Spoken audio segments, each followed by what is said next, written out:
पसंद करना मूसा भाई मु आदौ चाहुनी से आम सहित सांग हो बोली किंतु काहे की बिलुआ भाई कार कोन खेती कला की काहार किछि खेती करी नाही जे ओणी जे कोन आमे बणरे जते पशु पक्षी अछु परस्पर सहित बंधुता रखि चलिले खेती कोन प्रथमे मूसा भाई आउ तमे सांग हलो तापरे मु तम मानक सहित सांग हली एबे बिलुआ भाई आम सहित सांग हला हुए तो काली ठेकुआ भाई आम सहित सांग हेबो तापर दिन नेउल भाई तापर एमिति अनेक पशु पक्षी आम सहित बंधुता करि पारंती का का आपत्ति नाही बरं भला किंतु बिलुआ भाई ऊपर मोर टिके संदेह रहूची मोर भी किंतु मोर तो किछि संदेह नाही ता छडा जे सांग हला सेठी आउ संदेह पुनी कोन हरिण भाई तमे भारी सरल विश्वासी ता छडा मଣିଷ ମାନଙ୍କ ଠାରୁ ତମେ ଦୂରରେ ରହୁଛ ମୁଁ ଆଉ ମୁସା ଭାଇ ମଣିଷ ମାନଙ୍କ ସାଙ୍ଗେ ନ ମିଶିଲେ ବି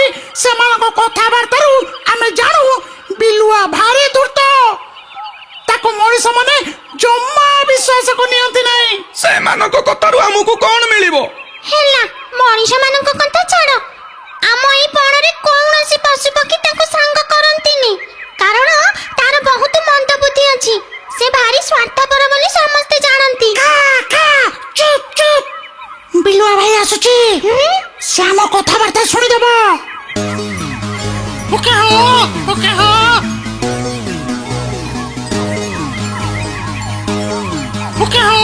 ଓକେ ହୋ ଆରେ ତମେ ମାନେ ସମସ୍ତେ ଆସିଗଲଣି ମୁଁ ଭାବିଲି ଏତେ ସକାଳୁ ବୋଧେ କେହି ଆସିନଥିବ ସେଇଥିପାଇଁ ମୁଁ ଡେରି କରି ଆସିଛି ଆଉ ସୁପ୍ରଭାତ ବିଲୁଆ ଭାଇ ଆଜି ଏତେ ଡେରି କାହିଁକି କଲ ମ କଣ କାଲି ରାତିରେ କିଛି ଶିକାର ମିଳିଲାନି କି ଓକେ ହୋ ମୋର ଭାଗ୍ୟ ଖରାପ ଆରେ ଆଉ କଣ ସେଦିନ ଅଛି ଶିକାର କରି ମାଂସ ଖାଇବ ତା ଛଡା ମାଂସ କଥା ଛାଡ ସିଏ ତ ସପନ ହେଲାଣି ଆଜିକାଲି ମାଛ କଙ୍କଡା ବି ମିଳୁନାହାନ୍ତି ତମ ମାନଙ୍କ ପରି ଏଇ ବଣର ଫଳମୂଳ ଖାଇ ବଞ୍ଚିବା କଥା ଆମେ ତ ଆହୁରି ଦୁଃଖୀ କାହିଁକି ଏବେ ଫସଲ ପାଚିବାର ବେଳ କିନ୍ତୁ ସବୁ ଫସଲ କ୍ଷେତରେ ଜଗୁଆଳି ପାଚିଲା ଧାନର ସୁଆଦ ପାଟି କେବେ ଠାରୁ ଭୁଲି ଗଲାଣି ଠିକ କଥା ହରିଣ ଭାଇ ମୋର ବି ସେଇ ଅବସ୍ଥା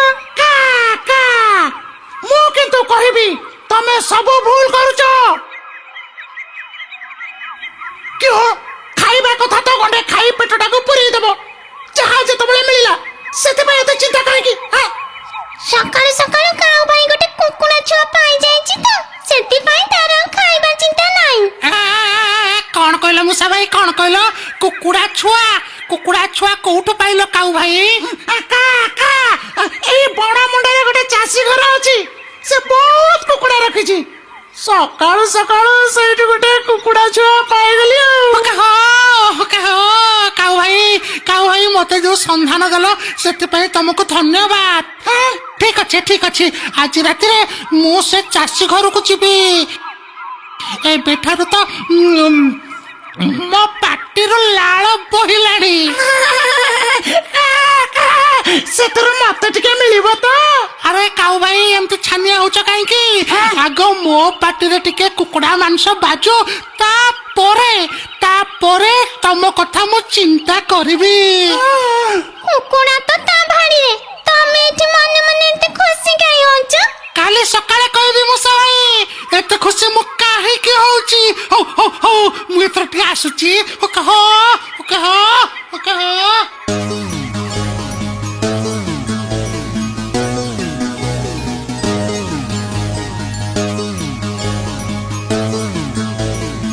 ବୁଝିଲ ବଡ଼ ଚିନ୍ତାରେ ପଡିଛି କାଇଁ କଣ ହେଲା କି କଣ କରିବି କୁହ ସବୁ ରାତିରେ ବଣରୁ ହରିଣ ମଇଁଷି ଭାଲୁ ଏସବୁ ପଶି ଆସି ଆମ ପାଚିଲା ଧାନକୁ ଖାଇ ଦଉଛନ୍ତି ଦେଖୁଛି ଅଳ୍ପ ଦିନରେ ସବୁ ଫସଲ ଖାଇଦେବେ ମୁଁ ତ ସବୁବେଳେ କହୁଛି ଫାସ ବସାଅ ନାଇଁ ତମେ ଠିକ କହୁଛ ଯେ ହେଲେ କଣ ହେଲା ତୁମେ ତ ମୋ କଥା ଶୁଣୁନ ଆଜି ରାତିରେ ଯାଇ କ୍ଷେତରେ ଫାସ ବସାଅ ଯଦି ଗୋଟିଏ ହରିଣ ଫାସରେ ପଡିବ ଆମର ସବୁ ଫସଲର କ୍ଷତି ଥରକରେ ଭରଣା ହୋଇଯିବ ଠିକ କଥା ଗୋଟାଏ ଜନ୍ତୁ ଫାସରେ ପଡିଲେ ଭୟରେ ଅନ୍ୟମାନେ ଆଉ ଆମ କ୍ଷେତକୁ ଆସିବେନି ତା ଛଡା ଯଦି ହରିଣଟିଏ ପଡିଗଲା ନା ତାହେଲେ ତ ଆମର ଭୋଜିଟିଏ ବି ହେଇଯିବ ତାହେଲେ ଆଉ ଡେରି କାଇଁ କରୁଛ ତମେ ଫାସ ଦୌଡ଼ି ନେଇ ଶୀଘ୍ର କ୍ଷେତ ପାଖକୁ ଯାଅ ଏତେ ରାତିରେ ନାଇଁ ବରଂ କାଲି ସକାଳୁ ସକାଳୁ ଯାଇ ଫାସ ବସେଇଦେବି।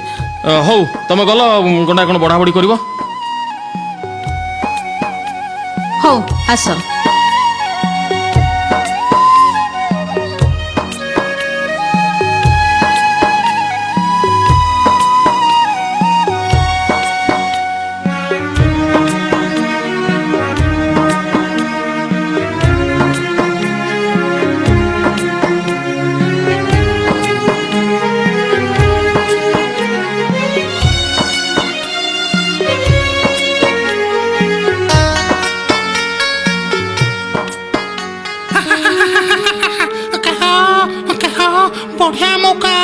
ବଢିଆ ମୌକା ଅନେକ ଦିନ ପରେ ଏ ସୁଯୋଗ ମିଳିବ।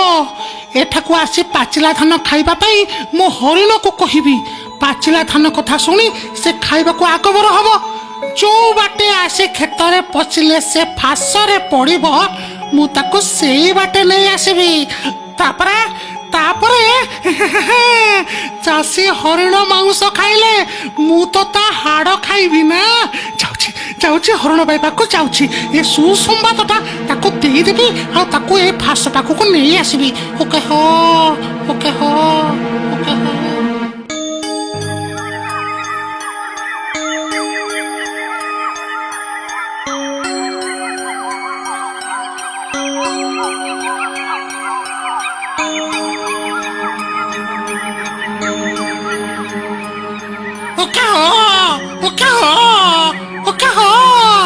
ବେଲୁଆ ଭାଇ ପୁଣି ଏକା ଏକା କଥା କଣ?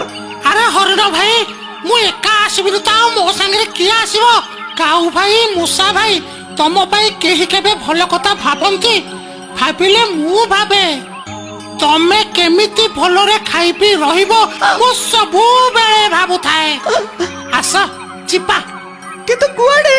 ମୁଁ ଆଜି ତମ ପାଇଁ ପାଚିଲା ଧାନର ସନ୍ଧାନ କରି ଆସିଛି। ପେଟ ଭରି ଖାଇବ। ତମେ ଖାଇଲେ ମୋ ପେଟ ପୁରିଯିବ, କାରଣ ତମେ ହଉଛ ମୋର ବନ୍ଧୁ। ବିଲୁଆ ଭାଇ, ପାଚିଲା ଧାନ କଥା ଶୁଣି ମୋ ପାଟିରୁ ଲାଳ ବୋହିଲାଣି।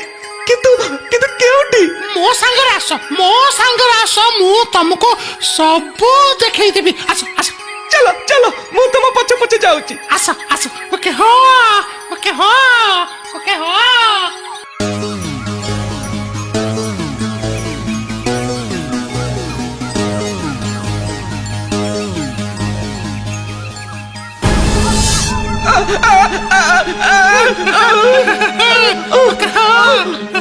ବିଲୁଆ ଭାଇ ମତେ ବଞ୍ଚାଅ, ମୋ ପାଶରେ ପଡିଗଲି, ମତେ ବଞ୍ଚାଅ ବିଲୁଆ ଭାଇ। ଫାସରେ ପଡିଗଲା, ହେଲେ ମୁଁ କଣ କରିପାରିବି? ତମେ ଦାନ୍ତରେ ଫାସକୁ କାଟି ଦିଅ, ମତେ ଉଦ୍ଧାର କର, ନହେଲେ ମୁଁ ମରିଯିବି। ବିଲୁଆ ଭାଇ ମତେ ବଞ୍ଚାଅ। ହରଣ ଭାଇ, କିନ୍ତୁ ମୁଁ ତ ଆଜି ବ୍ରତ ରଖିଛି, ଆମିଷ ଖାଇବିନି। ଚମଡ଼ାରେ ତିଆରି ସେ ଫାସ ଦড়ିକୁ ମୋ ଦାନ୍ତରେ କେମିତି କାଟିବି କହିଲ? ମୋର ବ୍ରତ ନଷ୍ଟ ହେଇଯିବନି। ବିଲୁଆ ଭାଇ, ମୁଁ ବିପଦରେ ପଡିଛି। ତମର ବ୍ରତ ବଡ ନା ସାଙ୍ଗ ବଡ? ହରଣ ଭାଇ, ତମେ ମୋ କଥା ଜମା ବୁଝୁନ। ତମେ ଯାହା କହୁଛ କୁହ ପଛେ, ମୁଁ କିନ୍ତୁ ପାରିବି ନାହିଁ। ତାହେଲେ ମୂଷା ଭାଇକୁ ଟିକେ ଖବର ଦିଅ। ଲାଭ ନାହିଁ, କାରଣ ସେ ଠୁକୁ ଠୁକୁ ହେଇ ଏତେ ବାଟରୁ ଆସି ଏଠି ପହଞ୍ଚିଲା ବେଳକୁ କାମ ବଢି ଯାଇଥିବ। ଚାଷୀ ତ ଏଇ ମାତ୍ର ଆସି ଏଠି ପହଞ୍ଚିଯିବ। ମୁଁ ତାହେଲେ କଣ କରିବି? ଏମିତି ପଡି ରହିବା ଛଡା ଆଉ କିଛି ଉପାୟ ନାହିଁ ହରିଣ ଭାଇ। ହଉ, ମୁଁ ତାହେଲେ ଏଇ ବୁଦା ଭିତରେ ଟିକେ ବିଶ୍ରାମ ନଉଛି, ତମେ ବି ବିଶ୍ରାମ ନିଅ।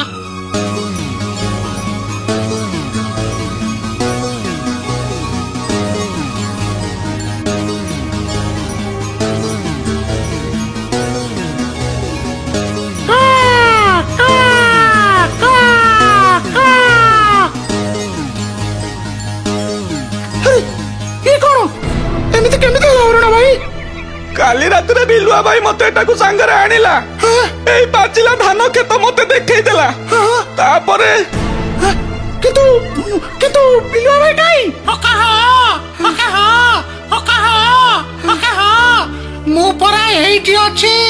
କାଉ ଭାଇ ଏଇଠି ଥାଇ ହରିଣ ଭାଇକୁ ଜଗି ରହିଛି। ଜଗି ରହିଲେ କଣ ସେ ଉଦ୍ଧାର ପାଇଯିବ? ତମେ ତ ଏ ଫାସକୁ କାଟି ପାରିଥାନ୍ତ। ତମେ ବୁଝୁନ କାଉ ଭାଇ, ମୁଁ ଯଦି ଏ ଫାସକୁ ମୋ ଦାନ୍ତରେ କାଟିଦେବି ତାହେଲେ ମୋ ବ୍ରତ ନଷ୍ଟ ହେଇଯିବ।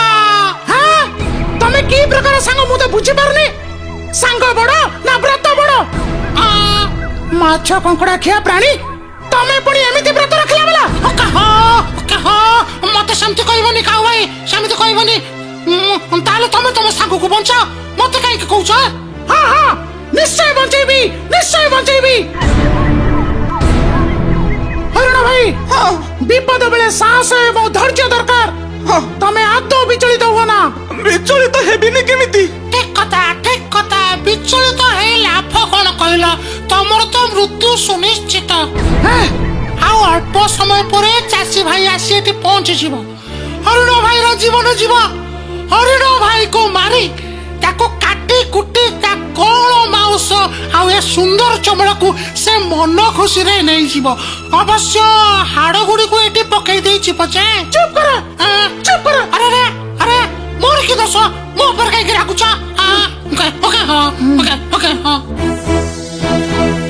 ହରିଣ ଭାଇ, ମୁଁ ଅଳ୍ପ ସମୟ ଭିତରେ ତମ ପାଖକୁ ଫେରି ଆସିବି। ତମେ ଜମା ବ୍ୟସ୍ତ ହୁଅ ନା। ନା ନା, ଏ ଫାଶରୁ ମୁଁ ତମକୁ ଉଦ୍ଧାର କରିବି ହରିଣ ଭାଇ। ମୁଁ ଆସୁଛି ହରିଣ ଭାଇ। ହଉ ହଉ ମୁଁ ଆସୁଛି। ହଉ।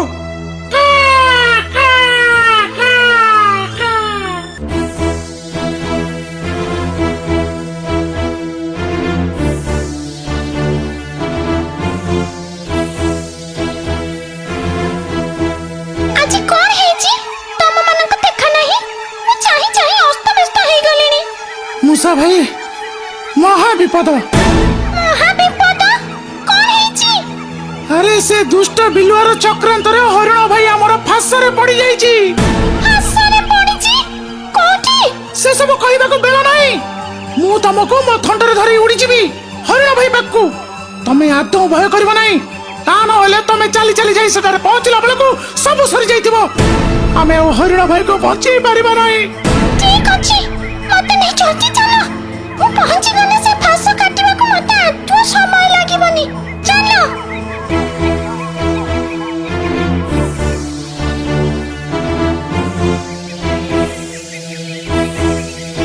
ସର୍ବନାଶ! ଚାଷୀ ତ ଆସିଗଲାଣି। ତା ହାତରୁ ଛୁରୀ ପୁଣି ଠେଙ୍ଗା। ସିଏ ତ ହରିଣ ଭାଇକୁ ମାରିଦବ। କଣ କରିବି, କଣ କରିବି ଏବେ? ତାହେଲେ କଣ କରିବା କୁହ? ମୁଁ ତ ଫାଶ କାଟୁ କାଟୁ ସେମାନେ ପହଞ୍ଚିଯିବେ। ଶୁଣ ମୂଷା ଭାଇ, ତମେ ଏଇ ବୁଦା ଭିତରେ ଲୁଚି ଯା। ମୁଁ ହରିଣ ଭାଇ ପାଖକୁ ଯାଉଛି।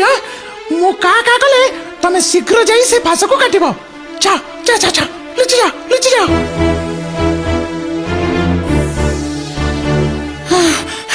ହରିଣ ଭାଇ, ହରିଣ ଭାଇ, ଚାଷୀ ଆଉ ତା ସ୍ତ୍ରୀ ଆସିଗଲେଣି। କଣ କରିବି? ତମେ ମଲା ଭଳିଆ ଛଳନା କରି ଚୁପଚାପ ପଡି ରୁହ। ଆଖି ବନ୍ଦ କର। ମୁଁ ତମ ଆଖିକୁ ମିଛି ମିଛିକା ଖୁମ୍ପୁଥିବି। ଚାଷୀ ଭାବିବ ତମେ ମରି ଯାଇଛ ବୋଲି। ସେ ଆଉ ପିଟି ପିଟି ମାରିବାକୁ ଚେଷ୍ଟା କରିବ ନାହିଁ। ଏ ଫାଶକୁ ସେ ନିଜେ ଖୋଲିଦବ।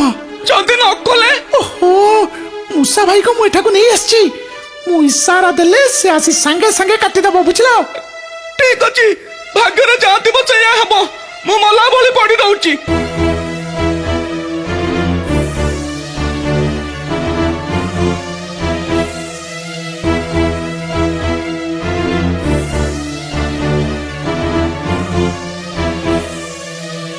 ଦେଖ ଦେଖ ଦେଖ, ହରିଣ ଫାଶରେ ପଡ଼ିଛି।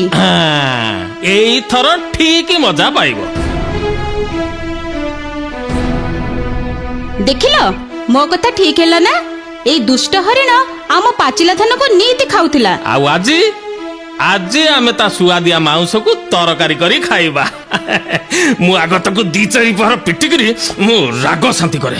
ନା ନା ନା ନା ନା, ସିଏ ତ ଫାଶରେ ପଡ଼ି ଛାଟି ପିଟି ହେଇ ଆପେ ମରି ଯାଇଛି। ଇଏ ମଲା ଜନ୍ତୁଟାକୁ ପିଟି ଲାଭ କଣ? ହଁ ଠିକ କଥା, ଠିକ କଥା। ସେ ଏମିତି ପଡିଥାଉ। ଚାଲ, ସେ ମୁଣ୍ଡରେ ଯୋଉ ଆଉ ଗୋଟେ ଫାଶ ବସେଇଥିଲି ସେଇଟାକୁ ଦେଖିବା। କାଳେ ସେ ଫାଶରେ ଆଉ କୋଉ ଜନ୍ତୁ ଜୁନ୍ତା ପଡିଥିବେ। ଚାଲ ଚାଲ। ହଉ ଚାଲ ଚାଲ ଚାଲ।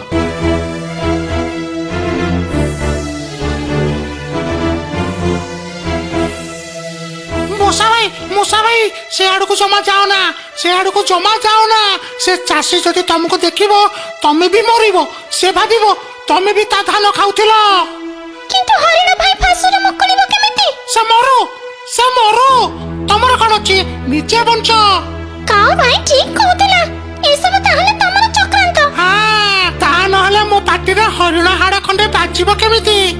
ଓ ତମେ ତାହେଲେ ଏମିତିକା ସାଙ୍ଗ। ତମକୁ ସାଙ୍ଗ କରିବା ପାଇଁ ଯୋଉ ହରିଣ ଭାଇ ଆମକୁ ଏତେ ବୁଝାଉଥିଲା, ତମେ ତାରି ହାଡ ଖାଇବା ପାଇଁ ଏମିତି ଚକ୍ରାନ୍ତ କରିପାରିଲ? ଠିକ ଅଛି, ମୁଁ ମଲେ ମରିବି, କିନ୍ତୁ ହରିଣ ଭାଇକୁ ଫାଶରୁ ଉଦ୍ଧାର କରିବି। ଶୁଣ ମୂଷା ଭାଇ, ଶୁଣ ମୋ କଥା ଟିକେ ଶୁଣ। ପଳେଇଲା। ମୂଷା ଭାଇ ଆଉ ଡେରି ନକରି ଯେତେ ଶୀଘ୍ର ପାରୁଛ ଏ ଫାଶକୁ କାଟ। ସେମାନେ ଫେରିବା ଭିତରେ ଯେମିତି ତମେ ତମ କାମ ଶେଷ କରିବ। ନିଶ୍ଚୟ କରିବି। ହରିଣ ଭାଇ ଫାଶ କଟିଗଲେ ମୁଁ କା କରିବି, ତମେ ଉଠି ଦୌଡ଼ିବ। ମୁଁ ମୂଷା ଭାଇକୁ ଥଣ୍ଟରେ ଧରି ଉଡ଼ିଯିବି। ମୁଁ ସେ ଚାଷୀ ଆଉ ତା ସ୍ତ୍ରୀ ଉପରେ ନଜର ରଖୁଛି। ମୂଷା ଭାଇ ଟିକେ ଶୀଘ୍ର କର।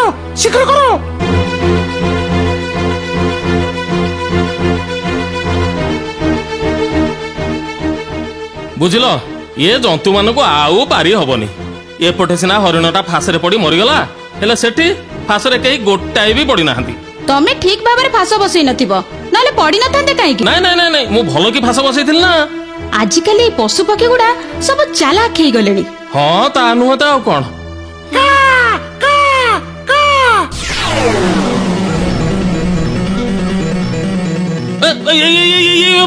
ଦୌଡ଼ି କଣ ପଳଉଛି?